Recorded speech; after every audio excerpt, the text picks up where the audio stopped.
So, welcome to Body of Work, a series of conversations with disabled artists. I'm your host, Wolfe Erikson, and today I'm joined by Logan O'Neill. Logan is a 24-year-old poet, artist, and model from Phoenix, Arizona. She was born missing the lower half of her right arm. She's a Cancer who loves the beach, the movies, the moon, and her little cat, Salem. Thank you for joining us, Logan. How are you? I'm doing great. How are you? Lovely, lovely. So, why don't you kick us off by telling us a little bit about yourself, what you do, the medium that you work with, and what connects you to that medium? Yeah, so I pretty much you got me in the beginning. I'm a model, poet, artist. I primarily draw, write, and then do the whole photography thing, posing for pictures. So yeah, I guess those are mainly the mediums that I work in, but connects all of that is like the body. Mm, So I guess it's fitting that I'm here on Body of Work. So yeah, kind of trying to connect those themes in my writing and in my artwork and in the work that I do with my actual body. So. yeah. Is there like modeling and poetry don't like swim together in the same pool very often? Yeah. Um, so is there like the way that you connect to your body through modeling and the way that you connect to your body through poetry, is there any similarities? Ooh, that's a great question. I mean, I guess when I'm modeling, I kind of go somewhere else. And Mm, that is similar to where I go when I'm writing. Like maybe it's sort of an emotional process either way. Because the last thing I want to do in both cases is overthink and create a product that's like contrived. So I really try to just come from a really internal place. It sounds so hooey because it's like, oh, you're just taking pictures or whatever. But I really just try to like let it happen. I mean, I've been writing poetry forever. And, I used to really focus on the words I was choosing and then I go back and find a synonym that was, more advanced and more flowery. But now I really just tried to a friend had brought this up to me recently. They're like, I really admire how you get to the meat of it. Like, I really just try to get to the meat. Like, I don't want, I want to trim the fat. You know what I mean? And yeah. I guess I try to do the same thing with modeling. Like, yeah, Hmm. I don't want it to be too posed. I admire a lot of candid photography. Like, if it's about the clothes, it's about the clothes. I'm not trying to be an Instagram baddie or whatever. And I mean, Hmm. I'm disabled. Like I recognize that. I'm not trying to look like someone I'm not. For a long time, I would turn my body to the side in pictures. And that's not something that I'm here to do anymore. I'm also not trying to like match any sort of like traditional idea of beauty anymore. I'm really just trying to okay. He's stepping on the keyboard. He's like, you're done. Yeah. That's beautiful. And one thing about a physical disability is the vulnerability. There's not often a choice in sharing that with the world. And so it can be a superpower when you sort of embody like, this is who I am. And so I don't have a choice in like expressing this part of myself. And so I might as well like lean in with like who I, like, like you said, like get to the meat. Like, Yeah. this is who I am. You're going to love it or hate it, but like, this is what you get, which is, I think, something that is like hard to come by nowadays. And like, especially in like the Instagram model, sort of like where people are expected to look a certain way, act a certain way, those sorts of things. Yeah, I don't know. A lot of it's a culture of like performance, and it's also a culture of sameness. And Hmm. I tried to abide by those rules for a long time growing up, and it didn't really suit me. So now I'm just realizing that I'm finding a lot more success just as myself. So just trying Preach. not to overthink. Yeah, maybe Yes. that's what combines them. It's just like I just get into this place where I'm like everything else just goes away and it's just coming out. Mm. So, Oh my God. Is there like a secret sauce to get into that place? um, maybe like no think, just vibe. You know what I mean? Just like I Hmm. don't know. I I don't I don't know. I don't know if I'm like allowed to say that it's legal. I love to smoke weed, Get and that into is like it. Yes. very helpful. Like my psychiatrist condones this, so you know Amazing. whatever. My parents know, like they don't love it, but like I Yeah. used to be a really anxious person, and I was also recently diagnosed with OCD. So I'm Hmm. like on Prozac and yeah, helping myself get out of those like thought loops of like just incessant worry is super helpful and just being like practicing being present and in the moment. I don't know, like smoking indica especially really helps me Hmm. slow down my thoughts and just be like, okay, I'm here right now. Don't need to Hmm. worry about what's in the future or what's in the past. Just focus on being okay. Yeah, talking about bodies again, being in your body.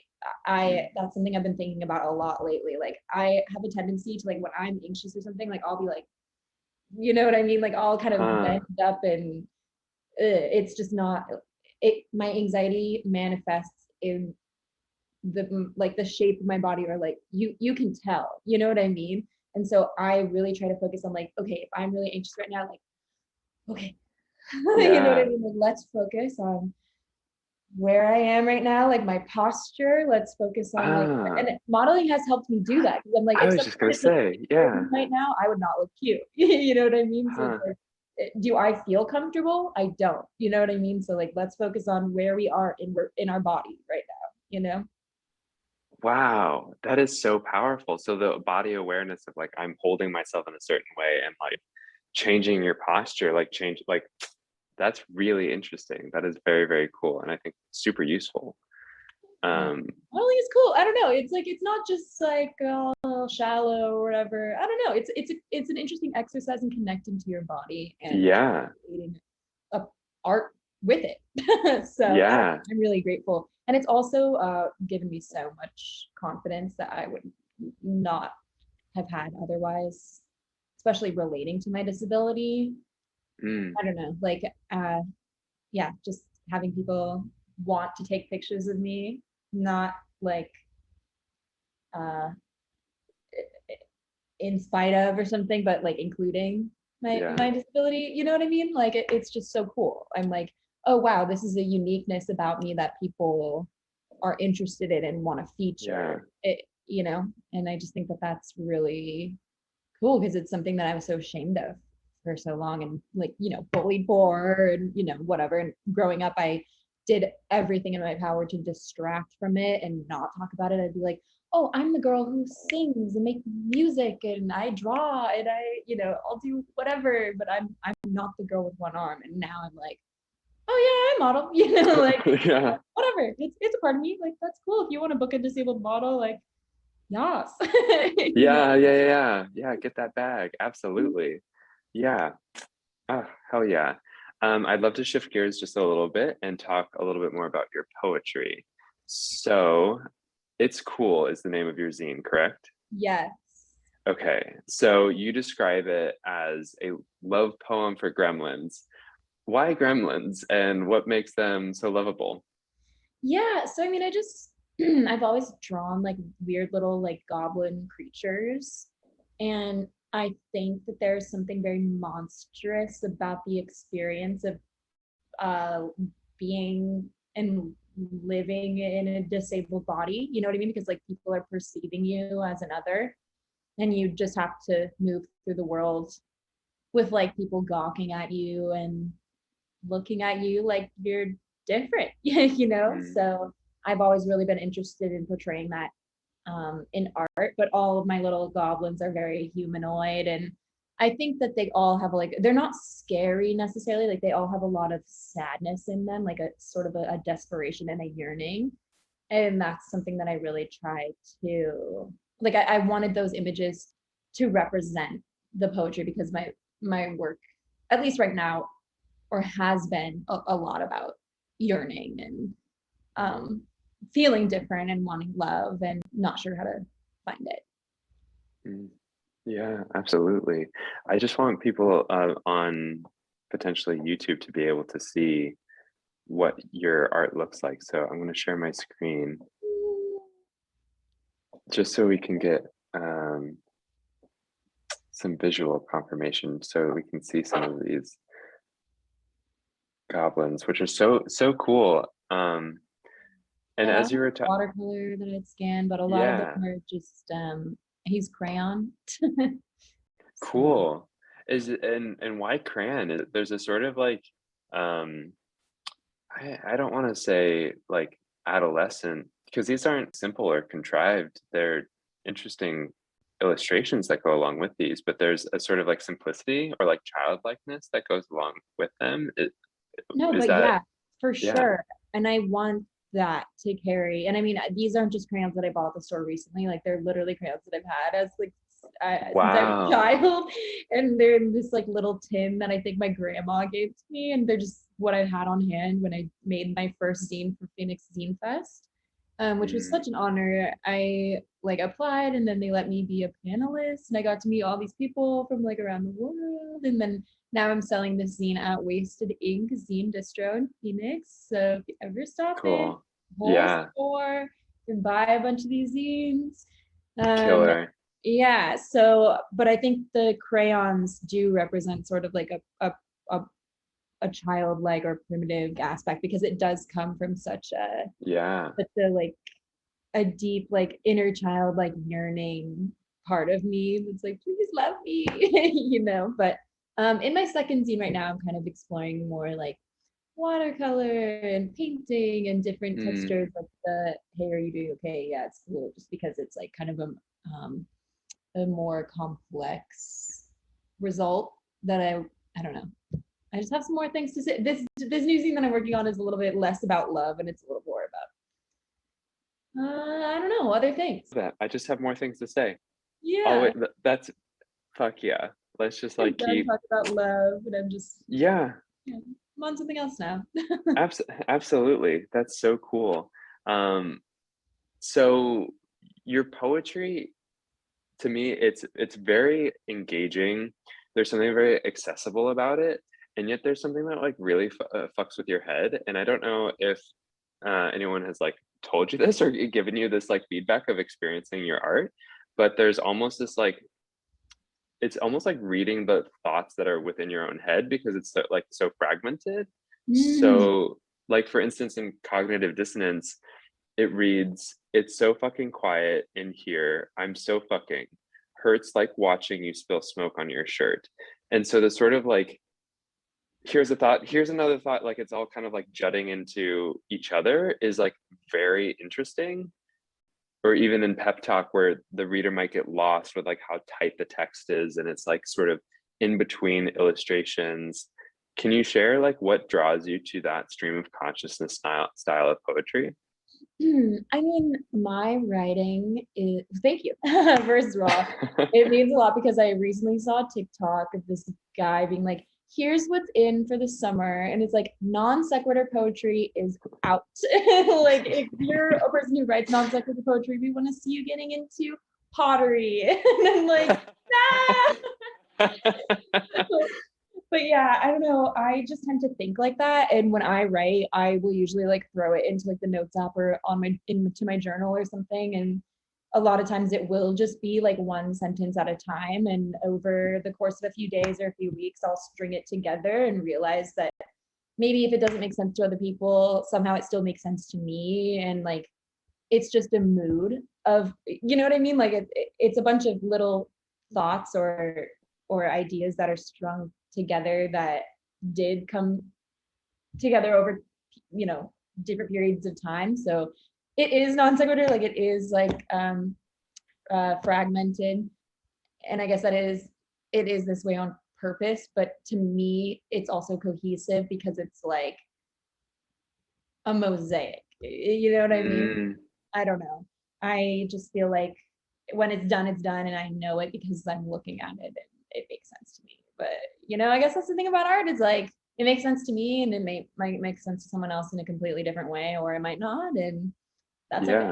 Yeah. No, totally. And I think that in reading this, like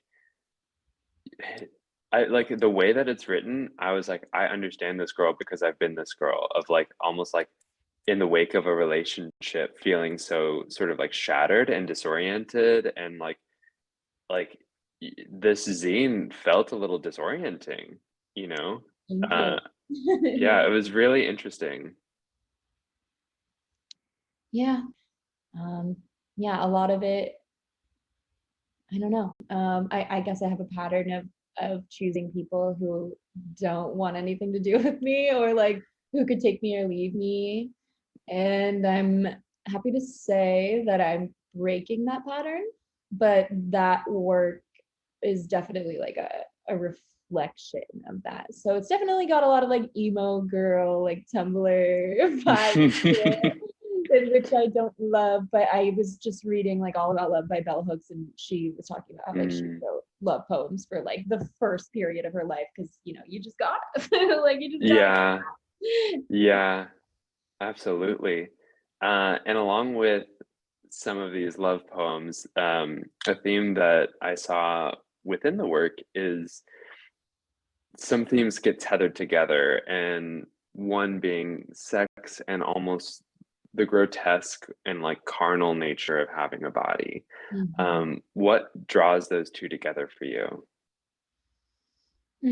I mean, disability is a huge part of it. I'm not going to sit here and pretend like it's not. Although, if you were to talk to me like 10 years ago, I probably would have given you like a different answer. Mhm. I probably wouldn't have even done this podcast, because I would have been Huh. too scared to like claim disability as a part of my identity. Because I mean, like, yeah, growing up, I just was so like I knew other people with my same like disability, and I saw them be like standoffish or shy, and I was always the girl that like sang in the talent show every year, or like performed a monologue, or like did whatever. I was very outgoing and like very concerned about making friends, and yeah, I don't know. So I mean, this is definitely an exploration of like I do feel grotesque, and I do Mm. feel like monstrous, and the body is that in a lot of ways, and not even just for disabled folks. I think like sex in its most basic human form is carnal. Like you know what I mean? It is monstrous, and so I think the more that we're ready to like face that head on, the less we stop pretending like it's like this performance, and the more we can just like Yeah. explore each other and appreciate each other for what we are. I don't know. Yeah. The less I can stop turning to the side, or I'm reading this really good book right now called The Amputee's Guide to Sex. It's an amazing poetry collection by Ooh. Jillian Weiss, I believe. And yeah, it in like the insert, it says something. I'm gonna butcher it totally, but it's like, hold on, let me just grab it and read it to you, Yeah, because it's totally. like okay, okay. It says, if they see the half limb, then they become inhibited, nervous. They think, will it hurt like this? Would she tell me if it did? Mobility shows confidence. Think for two people. Know where your limbs are at all times. Know where your partner's limbs are at all times. I think that's brilliant. And I have experienced things like that a lot in my sexual endeavors and encounters, and being, yeah, not having all parts of me included. And I haven't really touched on disability too much head on in my work. You probably noticed that in reading. But yeah, I just know I don't know quite how to put it yet. It's almost like I have like emotional constipation about it. Like it's like something that I've shoved down for 24 years and like distracted from, that I'm only just now scratching the surface, and it's starting to come out, but like in minutiae. So Yeah. Yeah, and I fully relate to that emotional constipation in terms of like how it manifests in art. And I think there can be such like an expectation to present yourself like if you're a disabled art, like where's disability in your art in your like if you're a disabled artist, where's the disability in your art? You know what I mean? Like, but we are like people Yes. outside of disability. Like we make art that is disabled art because that's like part of who we are at any juncture, you know, like for me, I hold many identities of being disabled, being queer. Um, and all of those things like inform the art that I make, even if it's like not intentional, or even if it's like not capital Q queer. Like no Mhm. matter what I make, I'm like, yeah, that's gay. You know what I mean? Or like, yeah, that's disabled, because like that's just like how we make it. And it's a process, and it's an iterative process, and like how disability will show up in your work um as you move forward is going to look very, very different, which is fucking awesome. Like that's all part of the process, and the process is beautiful. Thank you. Yeah, I Yeah. really appreciated you even drawing the comparison to like the body and like monstrosity, because I think that is such a perfect way to describe the disabled experience, even if I don't like name it head on in my work, because I've definitely had like non-disabled folks be like, your work would set itself apart so much more if you just like wrote a poem about disability instead of like wrote 1,000 love poems. And I'm like, it's harder than you think. Like it's coming, but Yeah. So I mean, I'm glad to know that the themes are still there, even if I don't call it what it is. I mean, absolutely, you know, and um been a few points in this talk where you've like referenced like turning to the side, you know, and Mhm. the I think that's like such a poetic metaphor of like so many aspects of like your art making, and then also like society at large.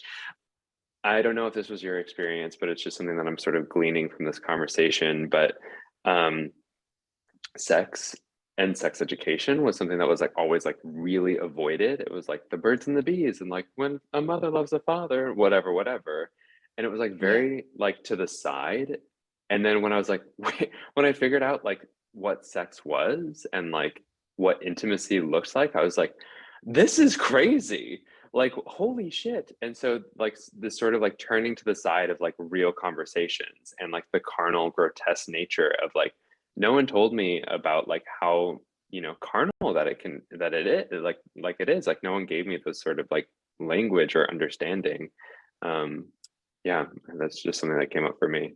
No, absolutely. I think that's like a great way to put it. Like we love to gloss over things that we don't like, things that are ugly. Or like Mm, we like things, like I said, we're a culture of sameness, and we like things that we know, we like things that we understand. I literally get asked what happened to your arm more than I get asked my name still. And it's by adults. Like it's yeah, more than like just like well-meaning children like in the grocery store, although that does happen.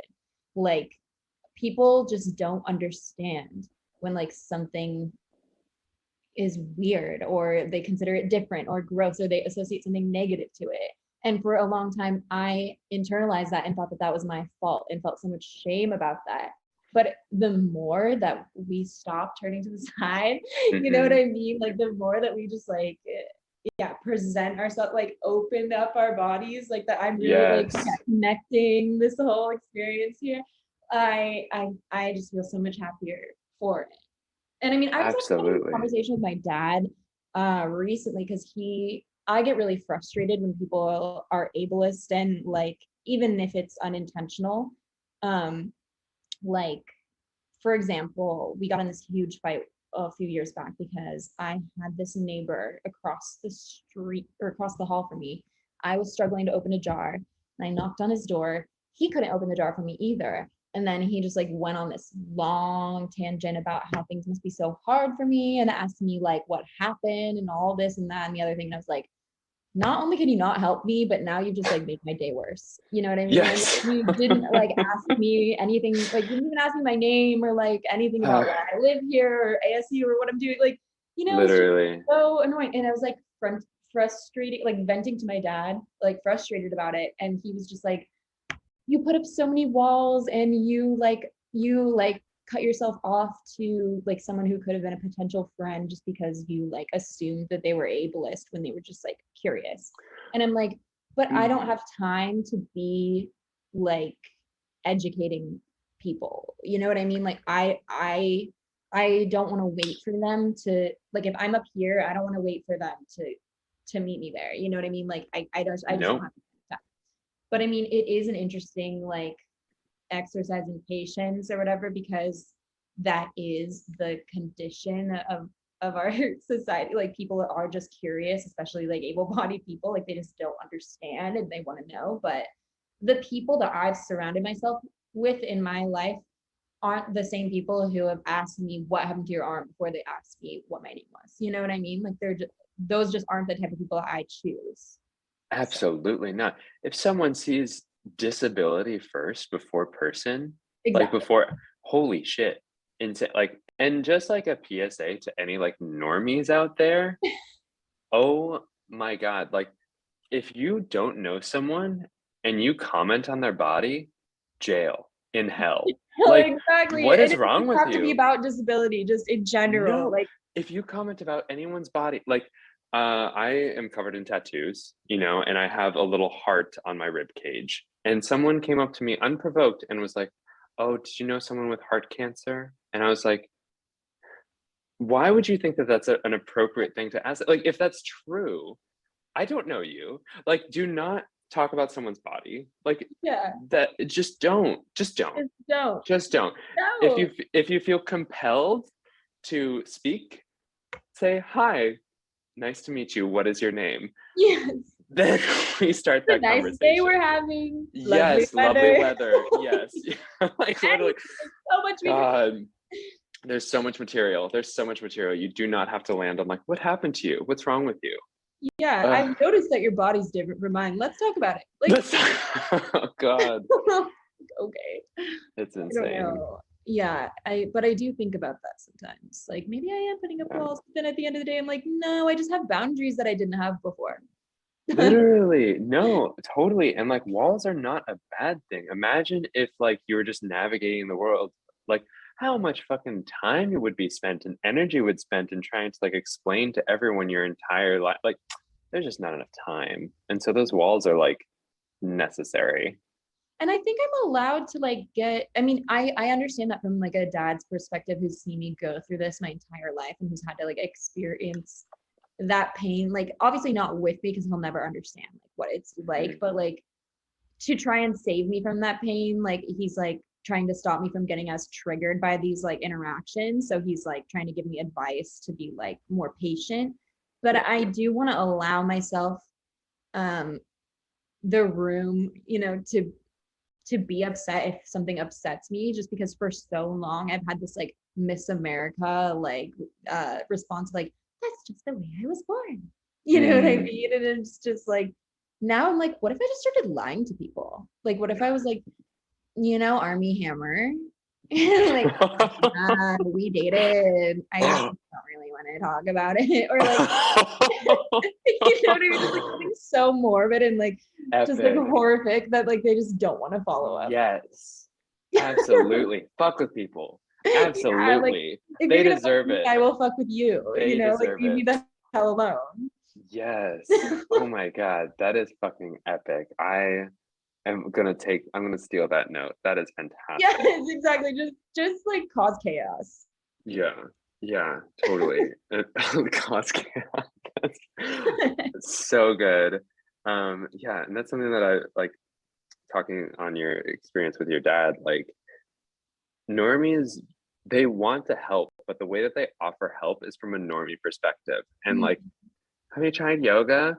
Yeah. Bitch, like, of course, like, of course I have, you know, and they want to like give you this sort of like solution, like, oh, like I can help you, and like like we can make you better. And that point of view is like nice because it's like, you know, thank you for the assistance and all, but yes, and it's unwarranted, and you are not recognizing the whole health journey that I've had in my life, you know.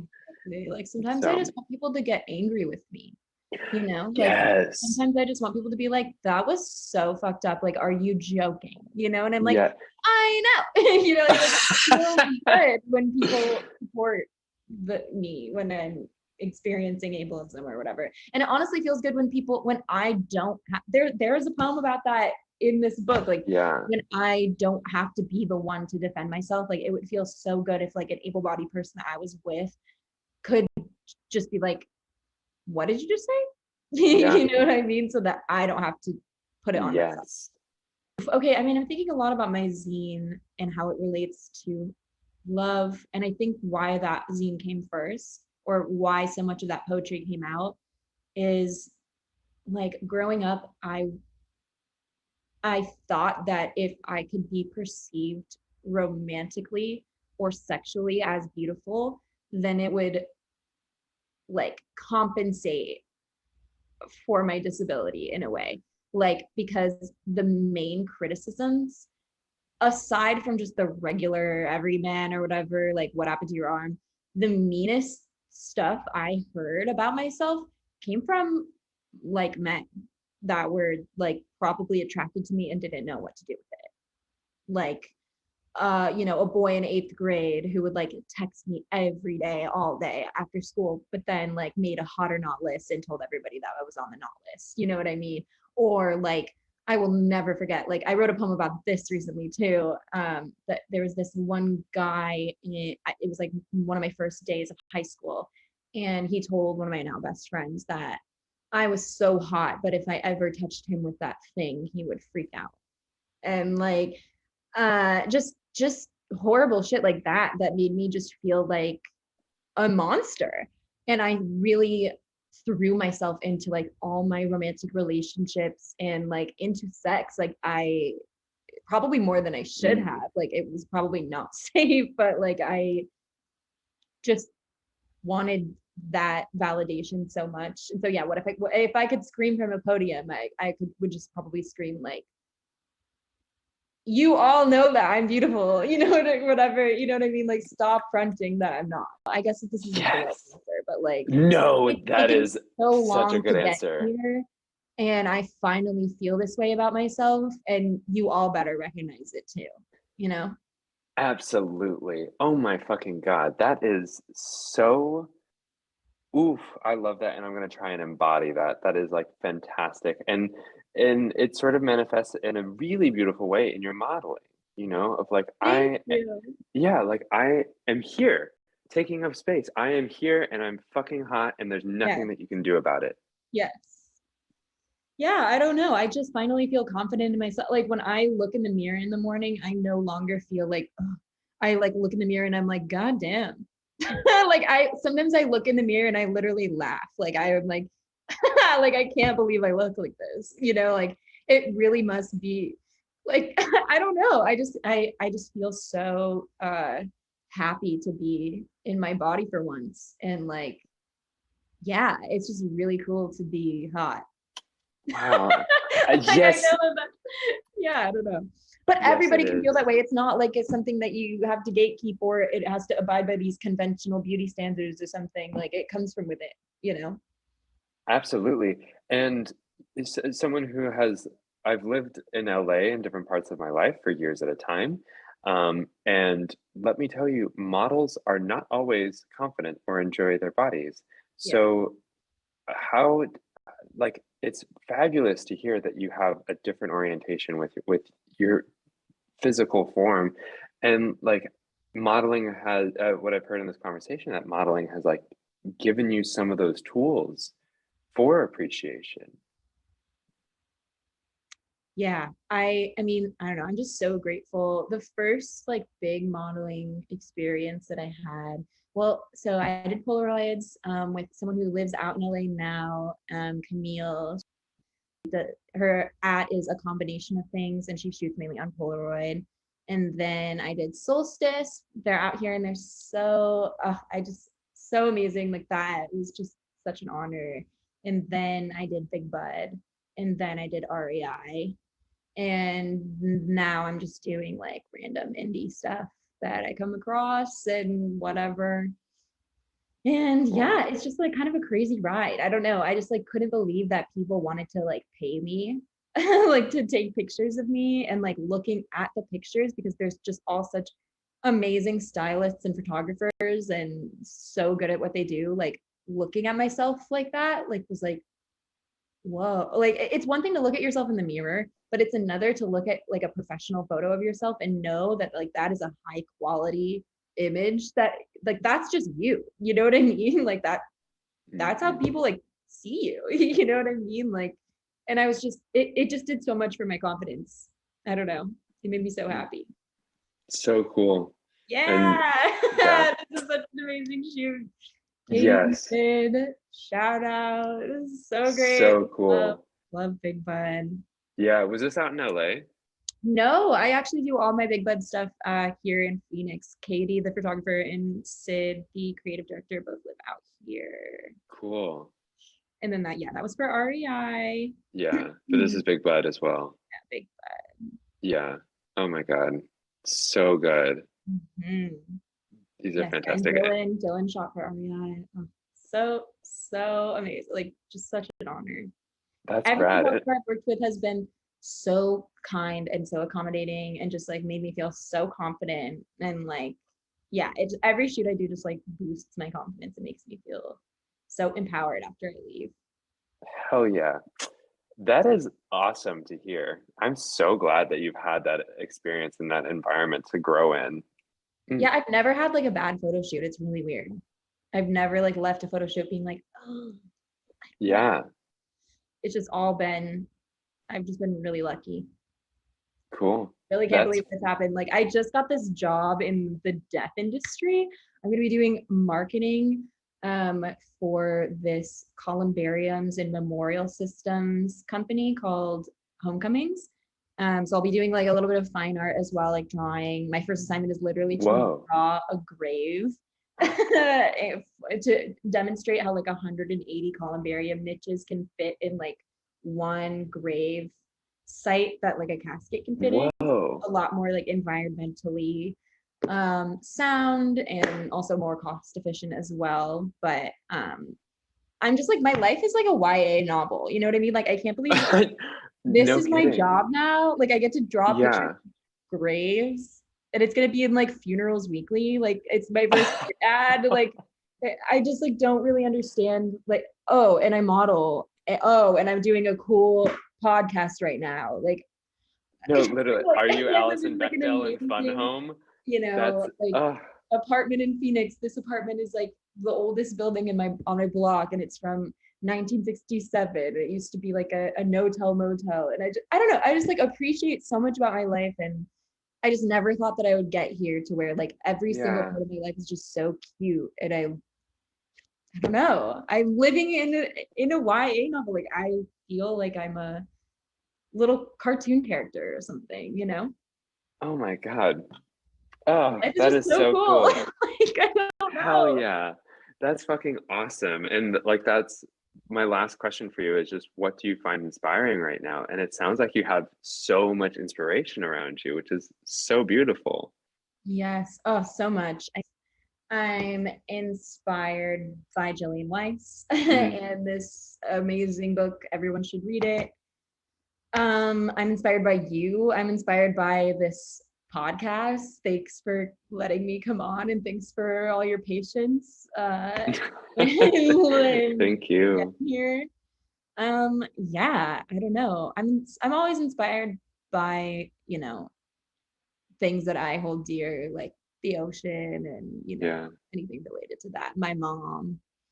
Mhm. Um, people like I find people who aren't trying to be anything very inspiring. Like I love to just go somewhere alone to like a random diner in like Mesa or something and just like talk to someone. Yeah, I love things like that. Or just like spending a day by myself. That inspires me. Mm. Yeah, I don't know. Everything inspires me right now. Life is really cool. Cool. Cool. Sounds like some really beautiful new energy coming in, new people. That's awesome. Yeah. Mm, I'm so glad.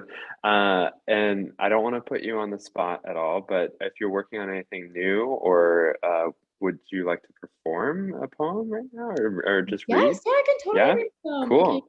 here, let me grab my phone.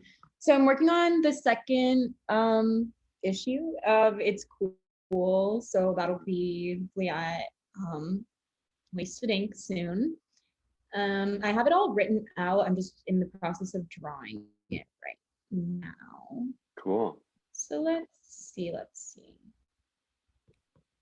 Okay, here's one called Loose Change. Love is when there's a really funny video of your friend that is only funny to you and your friend and no one else.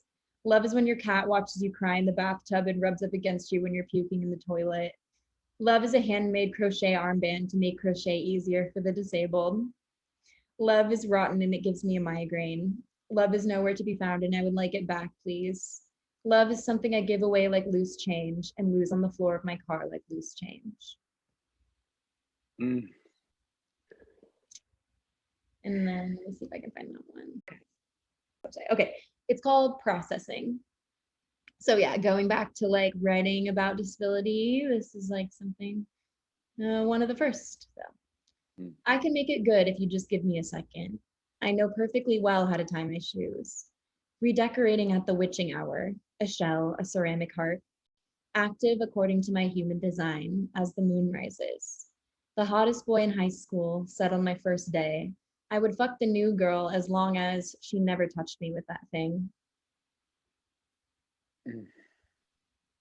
Oh my God.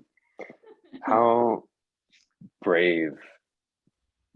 That's something that's like one of the tenderiest points, and to like put that in a poem, I hope it's an act of healing for you. It's an active healing for so many. Thank you. Yeah, I mean, I posted that one on Instagram to like all the people that I went to high school with who like knew this man. I didn't name him by name, obviously, but I'm just like, Yeah. I really hope one of y'all knew who that was, and I really hope one of y'all like was standing in that group and he said that and heard it and remembered it. Like I just, even saying it out loud empowers me so much because I'm like, look at where I am now. You know what I mean? What are you doing, you little jerk? I could never imagine saying something so cruel about someone. Like No. I think it has given me a gift in a way, because I'm like, if I had been able-bodied, I don't know that I would have been so that I would have seen the world in this way. I don't know.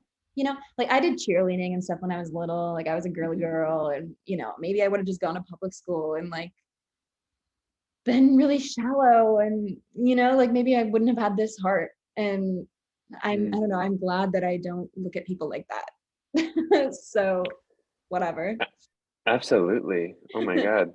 I relate to that, but like in my own queer experience, growing up queer, you're sort of like ejected out of like the norm of like what's expected of you.